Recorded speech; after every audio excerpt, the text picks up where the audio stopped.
Hello students, today we are going to discuss about the general principles of prevention and control of Ebola virus. तो आप लोगों ने सुना होगा कि इबोला वायरस एक बार बहुत ज़्यादा कंटेजियस था और बहुत सारे कंट्रीज से वो ट्रांसमिशन हो रहा था उसका, राइट।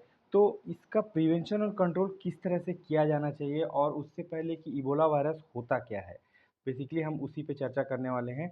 तो आइए समझते हैं इबोला वायरस क्या होता है। तो Ebola virus is a highly contagious and deadly virus that causes Ebola virus disease, इसको हम ईवीडी भी बोलते हैं, ठीक है।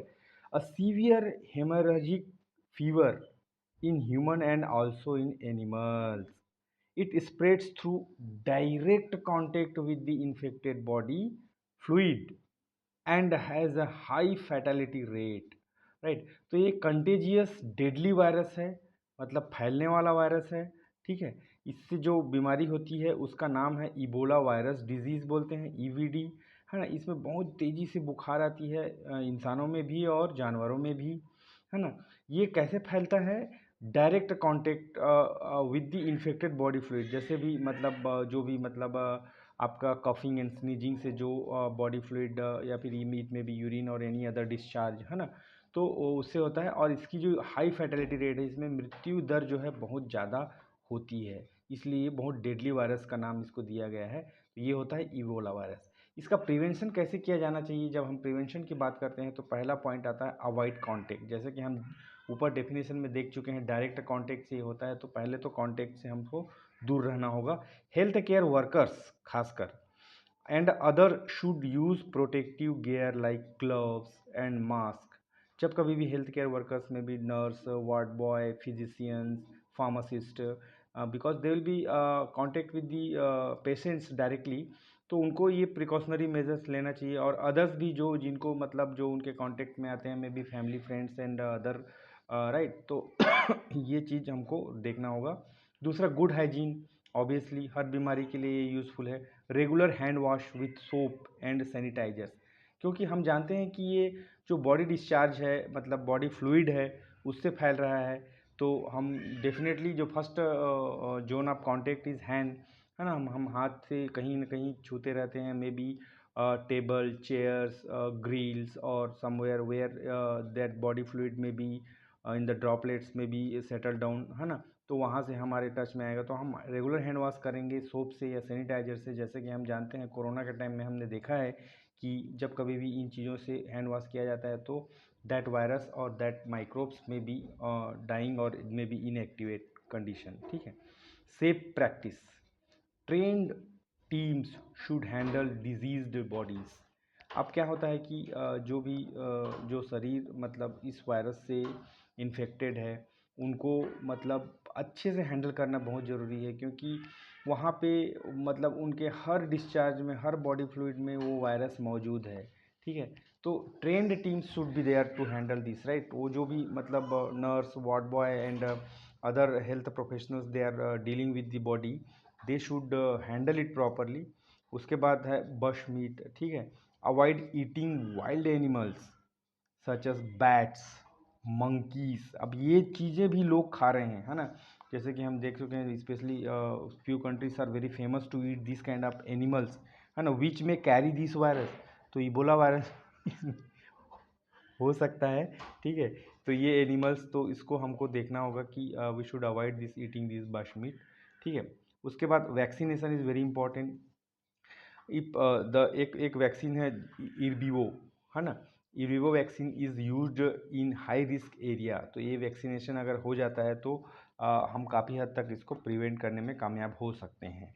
इसके बाद आता है कंट्रोल। अब हम मान लो कोई डिजीज़ हो गया, किसी को इन्फेक्शन हो गया, तो उसका कंट्रोल कैसे किया जाना चाहिए, ट्रीटमेंट कैसा होना चाहिए, उसके बारे में बात करते हैं। तो first one is the isolation of infected, ठीक है। Patient should be treated in specialised Ebola treatment unit, हाँ ना। जैसे कि हम देखे होंगे कि कोरोना के टाइम पे कोरोना पेशेंट को अलग से ट्रीट किया जाता था, सोशल डिस्टेंसिंग का पालन किया जाता था, हैंड सैनिटाइज़र, मास्क, ग्लव्स, है ना। तो इस तरह से इनका भी जो है, क्योंकि हम जानते हैं कि ये कंटेजियस वायरस है, डेडली वायरस है, तो definitely isolation has to be there, quarantine has to be there, है ना। कॉन्टैक्ट ट्रेसिंग, अब इसमें क्या होता है कि identifying and monitoring people who had contact with an infected person. Covid का सेम कोविड एग्जांपल यहाँ पे हमको पहचानना होगा कि किसको यह इन्फेक्शन हो गया है, और उनको हमको मॉनिटर करना होगा कि वो मतलब उनको कैसे क्वारंटाइन किया जाए, कैसे उनका मतलब precautionary measure has to be there, that we have to think about. Rapid response team, ठीक है, अब एक टीम भी होनी चाहिए क्योंकि ये फैल रहा है, बहुत तेज़ी से फैल रहा है, एक पर्सन से दूसरे पर्सन में भी डायरेक्ट कांटेक्ट और maybe indirect contact also. So deploying emergency health team to contain outbreak quickly. ठीक है, मतलब इमरजेंसी हेल्थ टीम जो रहेंगी वो इस चीज़ पे काम करेंगी कि हाँ, कौन से लोग इन्फेक्टेड हो गए हैं, उनको पहचानना, उनको अलग करना, उनको को जैसे आप कोरोना के टाइम में देखे थे कि एक एम्बुलेंस जाती थी घर में और जो इन्फेक्टेड रहता था उसको पकड़ के लाती थी और उसके बाद उसको डाल देती थी 14 दिन के लिए, है ना, जो उसका इंक्यूबेशन टाइम है। तो इस चीज़ को हमको देखना होगा। पब्लिक अवेयरनेस कैंपेन, अब बहुत सारे लोग क्या होते हैं कि लोगों को पता ही नहीं रहता, हवा ही नहीं रहता कि क्या हो रहा है, क्यों हो रहा है ना। तो मतलब मे बी चलो लिटरेटेड पर्सन है और लिटरेटेड सोसाइटी है, वो they may be seeing now it is in the mobile and social media things are spreading like anything. So educating communities about symptoms and prevention method has to be there. क्योंकि अब जब तक उनको मतलब शिक्षित नहीं किया जाएगा लोगों को कि यह फैल रहा है, हाथ धोना चाहिए, मास्क लगाना चाहिए, सोशल डिस्टेंसिंग का पालन करना चाहिए, तो लोग समझेंगे नहीं और अपना मतलब लापरवाही बरतते रहेंगे और वो इन्फेक्टेड हो जाएंगे, फिर बाद में हॉस्पिटल जाएंगे, फैटेलिटी रेट बढ़ेगा, जैसे कि हम जानते हैं कि ये डेडली वायरस है ना। इंटरनेशनल कोलेबोरेशन, अब ऐसा नहीं है कि ये सिर्फ इंडिया में होने वाला है कि ये XYZ कंट्री में ही होगा।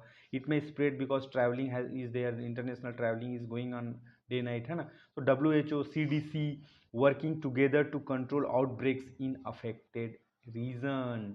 ठीक है, तो ये बहुत ज़रूरी है कि WHO, क्योंकि वो वर्ल्ड वाइड मॉनिटर करती है कि वहाँ पे एक इंडेमिक हो गया, पेंडेमिक हो गया, जो भी है, तो एडवाइजरी जारी करती है कि क्या करना चाहिए, क्या नहीं करना चाहिए, XYZ, है ना। तो ये है आपका इबोला वायरस का, बहुत ही डेडली वायरस है। और इस चीज़ को इसको भी हमने एक बार सफ़र किया था, कोरोना से जस्ट पहले ही, कुछ साल पहले ये आया हुआ था, है ना। तो this notes will be available in Telegram channel, link I will give you in the description box. By clicking the link, you can download it as a PDF form. If you want, you can prepare your own notes, or else you can read it directly from these notes. Thank you. Bye bye.